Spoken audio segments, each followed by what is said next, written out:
wabarakatuh. Alhamdulillahirabbil alamin. Wassalatu wassalamu ala asyrafil anbiya'i wal mursalin wa ala alihi washabihi ajma'in, amma ba'du. Kepada yang terhormat dosen pengampu mata kuliah Sejarah Peradaban dan Pendidikan Islam, beliau Bapak Dr. Ahmad Mujib MA.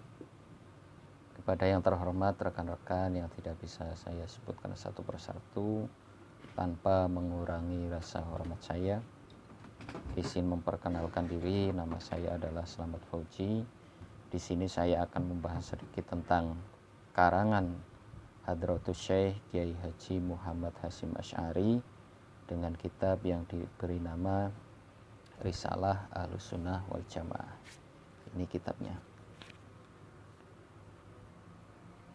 Baik, selanjutnya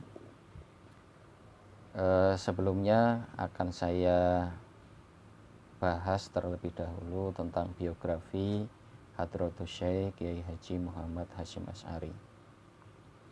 Hadratus Syekh Kiai Haji Muhammad Hasyim Asy'ari ini lahir dengan nama Muhammad Hasyim Asy'ari, tepatnya adalah di Jombang pada tanggal 14 Februari 1871. Kiai Haji Hasyim Asy'ari adalah putra ketiga dari 10 bersaudara dengan sosok ayahnya yang bernama Kiai Asy'ari.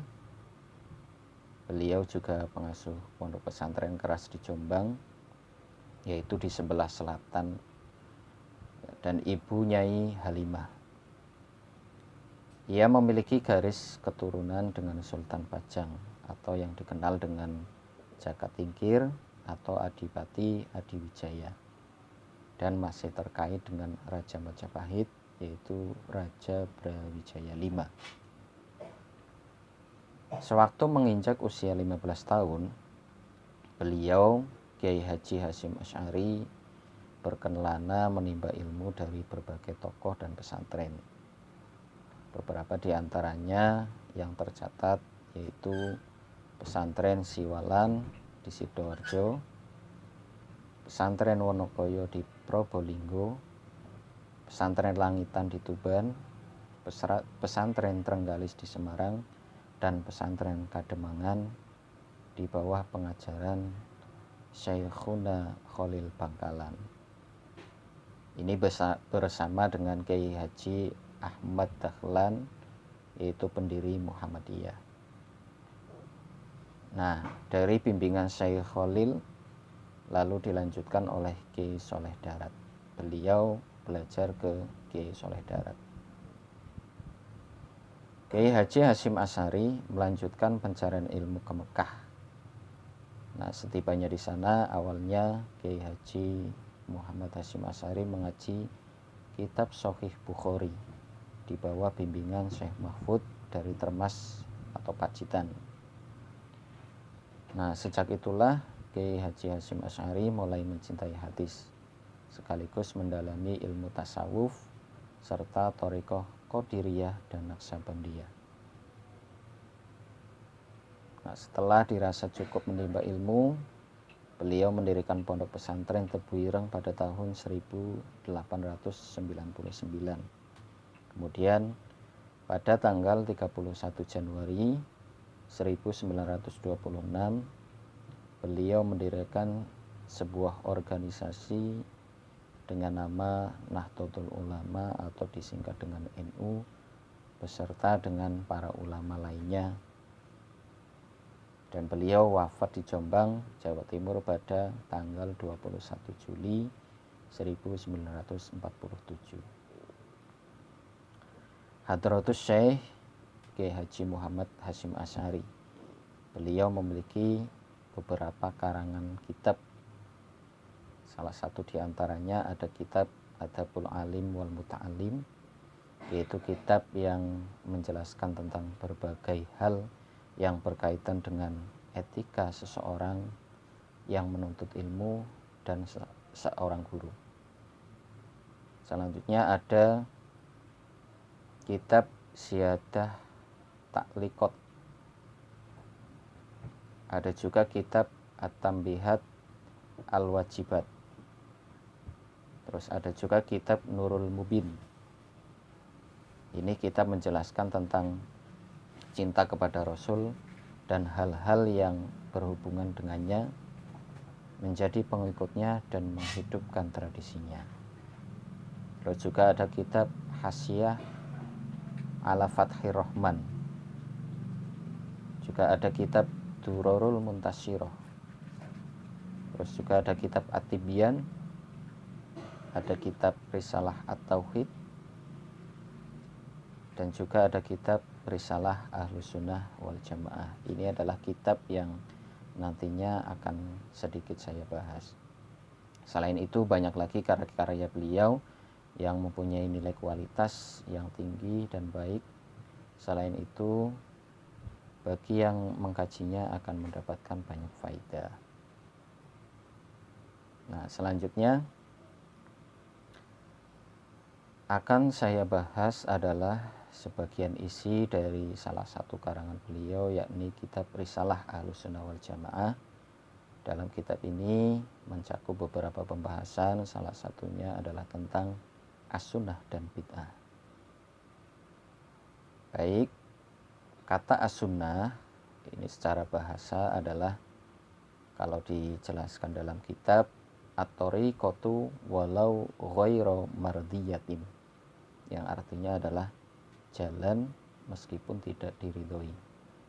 Jadi masih menggunakan arti umum, yaitu segala jenis jalan meskipun tidak diridhoi. Sedangkan menurut terminologi syarak, kalau di dalam kitab Ahlus Sunnah wal Jamaah, arti as-sunnah adalah ismun litori kotil mardiyatil maslukati fiddini salakaha Rasulullahi sallallahu alaihi wasallam au ghairuhu mimman ulima fiddini kas-sahabati radhiyallahu anhum, yaitu nama bagi sebuah jalan yang diridhoi dalam menempuh agama sebagaimana yang telah ditempuh oleh Rasulullah sallallahu alaihi wasallam atau selain beliau, yakni mereka yang memiliki otoritas sebagai panutan di dalam masalah agama seperti para sahabat.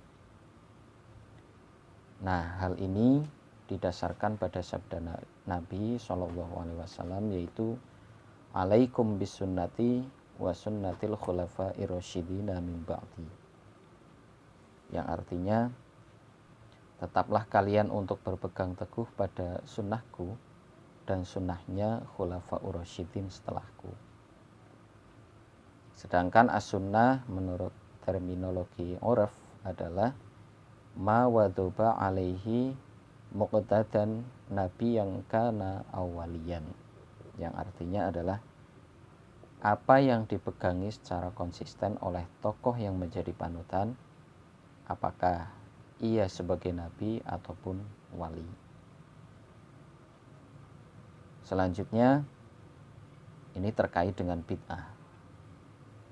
Pengertian bid'ah sebagaimana yang dikatakan oleh Syekh Zarruq, ini juga dijelaskan dalam kitab Risalah Ahlus Sunnah wal Jamaah. Syekh Zarruq ini menjelaskan di dalam kitabnya yang bernama Iddatul Murid, arti bid'ah secara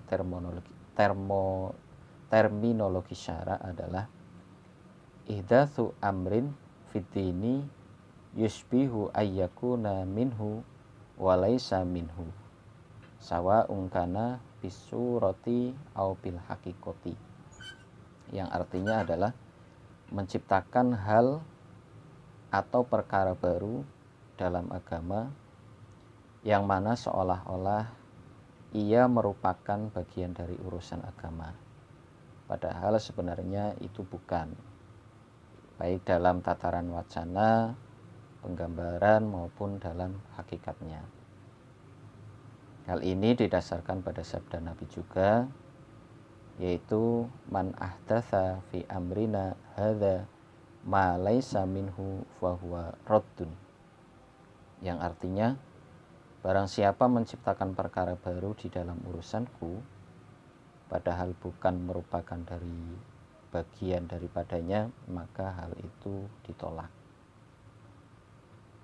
Atau didasarkan pada sabda Nabi Shallallahu Alaihi Wasallam yang lain, yaitu kullu muhdatsin bid'atun, yang artinya adalah segala bentuk perkara yang baru ini adalah bid'ah.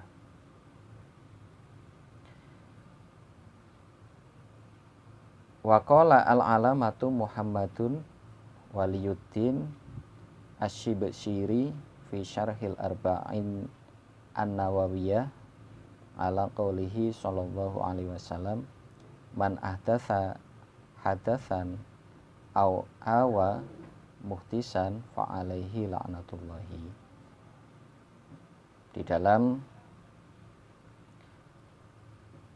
sebuah kitab Arba'in Nawawiyah ini juga dijelaskan bahwa barang siapa membuat persoalan baru atau mengayomi seseorang yang membuat pembaharuan, maka ditimpakan kepadanya laknat Allah.